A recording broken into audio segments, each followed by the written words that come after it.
magbago ni Michael. Pakinggan mo naman ang anak mo. Bakit ba pag si Michael okay lang?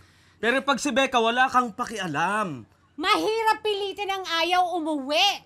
Nandyan si Michael, nangangailangan ng tulong natin. Ayun na nga, kaya nga nandito dahil nangangailangan. Baka kung ano namang kabulusagan ang pinagagawa niyan, baka may pinagtataguan na naman yan eh. Yung isip mo napakarumi. Pinag-iisipan mo agad ng masama yung anak mo, hindi mo pa alam kung totoo ang gusto magbago, paano? Hindi mo na pinag-iisipan ng masama, ano bang ginawa niyang anak mo?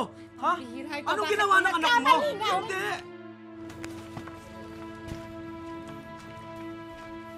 Hoy, Abnoy. Bumalik ka na naman ba dito para manggulo? Oo nga, ba't ba bumalik-balik ka pa dito?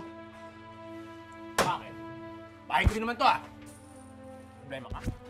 Baka mamaya kami naman ay ipahamak mo Ako na talaga magpapapulis sa'yo. Di ba pulis mo?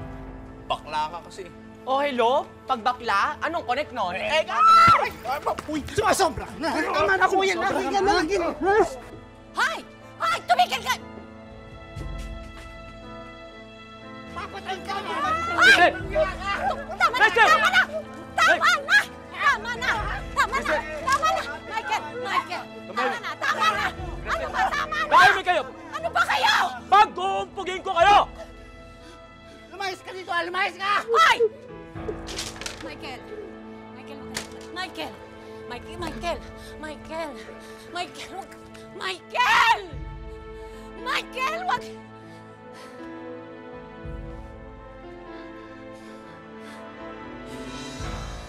Paano magbabago yon?